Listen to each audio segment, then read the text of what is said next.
गर्मी में ना अक्सर हमारा बिल्कुल भी दिल नहीं चाह होता कुछ भी खाने का और हम लोग बहुत ज़्यादा लो फील कर होते हैं। एनर्जी नाम की तो कोई चीज़ होती ही नहीं है हमारे अंदर।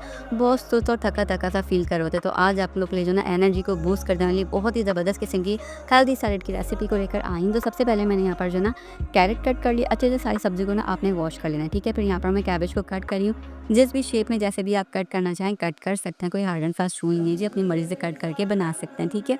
फिर एक अदद खीरा ले लिया, क्योंकि मैंने यहाँ पर देखिए इस तरीके से थिन स्लाइसेस में कट कर लिया। प्याज ले ली थी, प्याज को भी कट कर रही हूँ। आप चाहें तो प्याज को स्किप कर सकते हैं, अक्सर लोगों को पसंद नहीं होती, लेकिन मुझे बहुत ज़्यादा जैसा क्रंच है ना वो पसंद है, तो इसलिए मैं सैलेड के अंदर लास्ट में जो ना प्याज को ऐड करती हूँ। टमाटर मैंने कट कर लिया, सीड्स चाहें तो आप रिमूव कर सकते हैं। फिर जी मैंने यहाँ पर ले लिया था ब्रोकली को, थोड़ा सा पानी में ना भिगो के रख देना आपने इसको 10 मिनट के लिए लाजमी, ठीक है? इसी तरीके से जब भी ब्रोकली लेना है तो आप ऐसे कट किया करें, थोड़ी देर पानी के अंदर भिगो कर उसको छोड़ दें, फिर इसको कट करें। अच्छे से वॉश करने के बाद लेमन को कट किया।